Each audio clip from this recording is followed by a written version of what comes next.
I'm going to talk about the work of Paulo Freire. Paulo Freire is a Brazilian pedagogue whose work and ideas have had huge influence internationally in a number of different fields. I've chosen to look at Paulo Freire because of the significant impact his work has had in adult and community education in Scotland.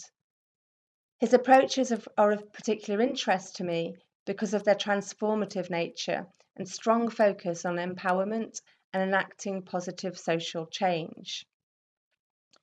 His critique of humanitarianism also poses challenges for education and humanitarian principles and values, which I believe are valuable to consider.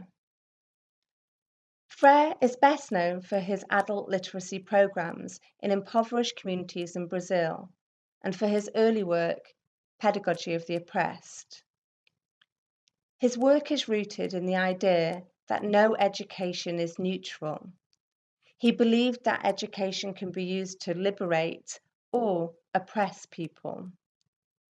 Freire described traditional or dominant forms of education as banking education.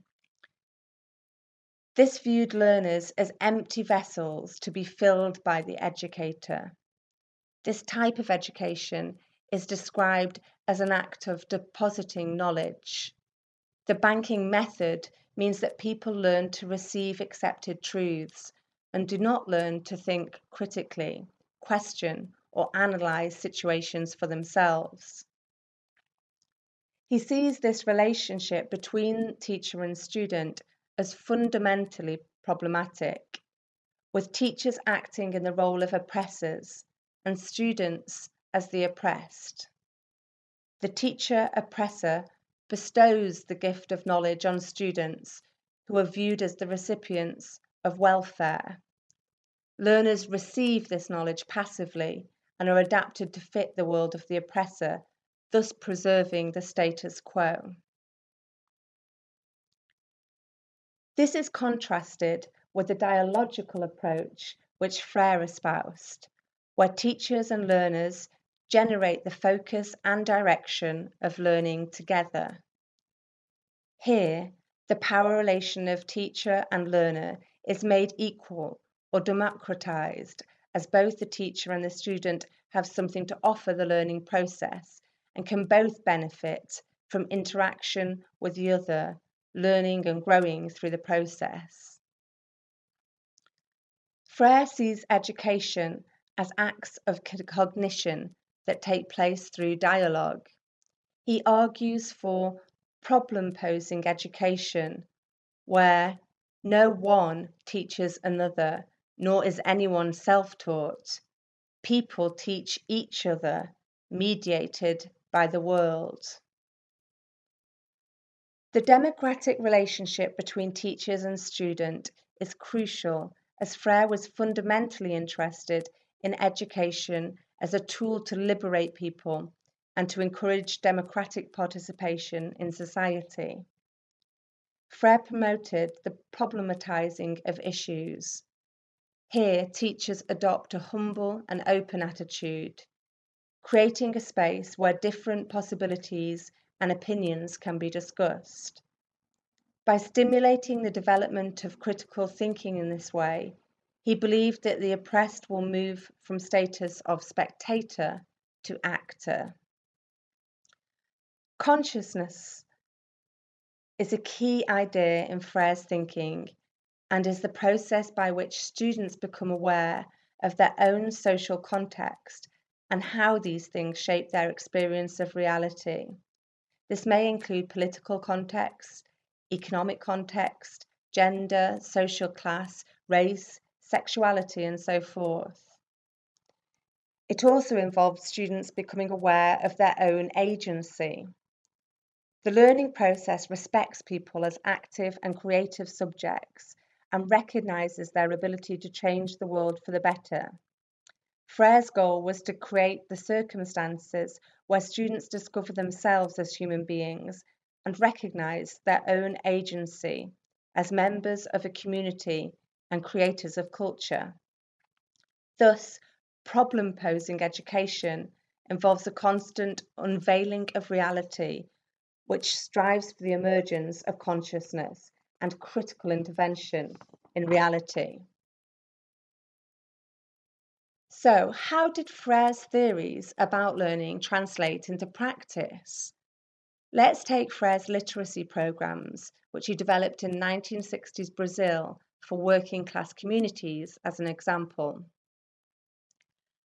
Conscious of the stigmatizing nature of illiteracy, Freire called these classes cultural circles. Teachers were deliberately called coordinators and students participants. Freire would visit the area he was going to work in and seek to understand the context of the learners through working alongside people from the community to investigate local context and local concerns. Teaching methods focused on dialogue rather than lectures, and the content of the sessions was based on words, images, and topics relevant to the cultural context of the participants. Through dialogue on these local issues, students become aware of their situation, moving from disengagement to engagement. They start to recognize themselves as subject rather than object, recognizing the ways in which they are the producers of culture and recognizing their own potential to enact change. Freire asked that coordinators on these projects be driven by love, be guided by humility, and have great faith in the human potential. They were to consider education as a vehicle for liberation instead of domestication. So, how did Freire's work and ideas influence education in Scotland? Freire's ideas first took root in Scotland in the 70s, having a significant impact on adult education and community education, particularly in the west of Scotland and more deprived areas in the east. Some would say that it is no accident that Freire's ideas found fertile ground in Scotland due to the socio-political climate at the time. Unionism, international solidarity, and a strong aversion to the Tories and right-wing politics were prominent features in Scotland's political culture. There had been a long history of social struggle, particularly in industrialised areas across the Central Belt, where inequality was stark. One of the pioneering centres for Freire's ideas in Scotland was ALP, the Adult Learning Project. The foundation of ALP coincided with the start of the Thatcher era, and its humanist orientation stood in stark contrast with the dominant political ideology which would impact communities across the UK. In Living Adult Education, Freire in Scotland, Kirkwood and Kirkwood describes how workers at ALP first translated Freirean principles into practice, taking as a starting point the notion that people should identify the learning that they will undertake themselves based on their own interests and the concerns of their lives. ALP workers recruited community members as co-investigators and talked to local communities to understand their concerns and develop education programs based around them. Here you can see the process that they followed, which was heavily influenced by Paulo Freire's cultural circles.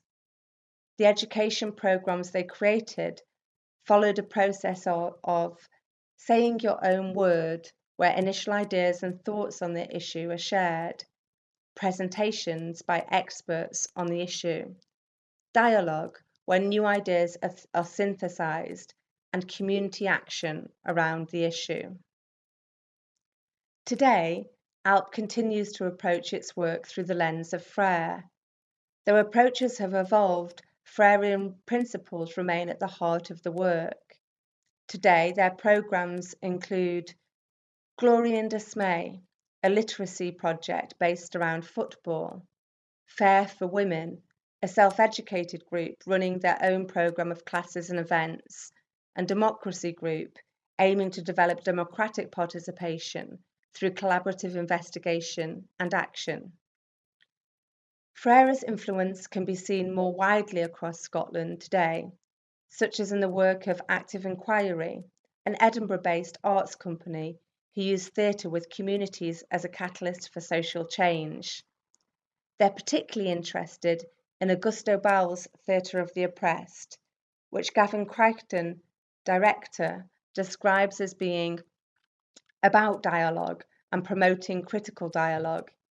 It has co-intentional learning and investigation at its heart and encourages a relationship between reflection and action. By acting and reflecting and learning in the theatre space, we can take this to our relationship with the world outside of this space. The Freirean influence here is self-evident. Camina is another example of Freire's continuing relevancy in Scotland. It's a project that connects people interested in critical education across Scotland. They define critical education as education which holds questioning as central to learning and highlights problem posing as the key role of the educator rather than to give or preach answers. Tripod and the Radical Imagination Project are further examples of organisations whose philosophies and approaches are rooted in the thinking of Freire. However, Freire's ongoing influence in Scotland faces threats from cuts to funding and the move of many organisations towards providing services rather than education and/or campaigning. Furthermore, Freire's thinking, whilst hugely influential in adult and community education in Scotland, has not had the same impact on our formal education systems. This may be because the approaches are difficult to implement in our current schooling system and curriculum, or perhaps the focus on subverting accepted norms is deemed too political. Gavin Crichton, Artistic Director of Active Inquiry, reflects that the school climate strikes which have taken place this weekend, which saw thousands of young people across Scotland staging walkouts from school in order to demand action on climate change, present a perfect opportunity for a Freirean educator to reflect on this action with pupils and use it to examine wider structural and environmental injustice. In Edinburgh, the council is supporting these strikes, so it is a perfect opportunity, but whether the opportunity will be taken, who knows? Supporters of Freire's approaches cite many benefits, including the transformative nature of his educational approaches and the fact that they offer a route to empowerment and social change. For Gavin Crichton, Director of Active Inquiry, the biggest benefit is the fact that by learning and taking action together, we can make the world a better place to be. He describes how this is of benefit to everyone. Paulo Freire does not see the oppressor relationship simplistically as one of goodies versus baddies. Rather, the oppressed can free themselves as well as their oppressors from the system of oppression, which is difficult to escape from. An example of this might be the way that men suffer from the effects of toxic masculinity as a result of patriarchal structures which oppress both the oppressors and the oppressed. Freire describes this as the great humanistic and historical task of the oppressed to liberate themselves and their oppressors as well. Kirkwood and Kirkwood also highlight in Living Adult Education Freire in Scotland that Freire is not issuing a summons to mindless activism. Freire sees education as non-neutral, but he also denounces education with an overt alignment to any political party, theory, or set of policies, whether this is on the left or the right. His educational goal is rather to stimulate critical thinking and enable the oppressed to become actors in society. Of course, there are many that critique Freire's approaches. One of the most common criticisms of Freire's work is the writing style which critics characterize as verbose and difficult to understand. This challenge was described by ALP workers who initially struggled to grapple with his ideas in their early days. Freire's work has been criticised for not being transferable from the Brazilian third world context where they were formulated, though I would argue that the impact of his work in Scotland is a strong counter-argument to this criticism. Another criticism is that Freire's work assumes that all students are oppressed, and some argue that critical pedagogy is only relevant for marginalised groups.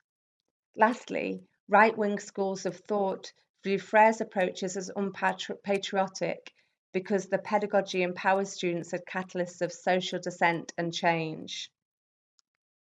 From my own understanding of Freire's educational approaches, I see numerous strengths, including the fact that students or participants have the power to direct their own learning and actions, which has great potential in building confidence, self-esteem, and motivation to learn.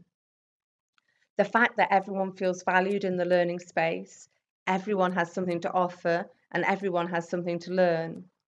And the fact that educators start from a place of belief in the participants and their abilities seems to me a fundamental prerequisite for supporting learner development. From my perspective, drawbacks include the radical associations with Freire's work, which perhaps discourage some educators, particularly within formal education structures, from adopting his approaches. Also, the language that Freire uses can indeed seem needlessly obscure and impenetrable, which can feel a barrier to engaging with his ideas. However, as a result, it does necessitate close reading, questioning, analysis, and reflection, all of which promote a critical engagement with the ideas. Finally, I will consider how Freire's pedagogical approaches and theories of learning are relevant for education and humanitarian principles and values. It could be argued that some of the key elements which are integral to education for humanitarian principles and values have been influenced by the Freirean thought. For example, the equal power dynamic between teacher and student, the development of critical thinking, the use of discussion-based learning, and the focus on collective action and reflection in order to create positive social change. Furthermore, Freire sees the processes of reflection and action as transformative, bringing about humanization. Through the process, participants discover tolerance, openness, humility, trust, hope, and love. This can be seen in relation to the strong focus on exploration of personal values in humanitarian education and humanitarian principles and values. However, Freire's thinking also poses some interesting challenges for education and humanitarian principles and values. In Pedagogy of the Oppressed and elsewhere, Freire makes a distinction between humanitarianism and humanism. He noted a dynamic with humanitarian aid where, in the process of helping, the helpers rob the people being helped of their own agency and ability to help themselves. He contrasts this with a humanist approach. The humanist respects the person in need of help and offers help which enables the person being helped to help themselves, thus promoting their autonomy. This can be seen as related to the distinctions he makes between charity and social justice. He argues that if society was organized around principles of social justice, there would be no need for charity. He sees charity as a false generosity displayed by the oppressors towards the oppressed, which serves to perpetuate injustice. Whilst education for humanitarian values and principles seeks to raise awareness of the complexity of humanitarian scenarios, for me, Freire's thinking raises questions about whether enough is done to question the underpinning power relations which are at play.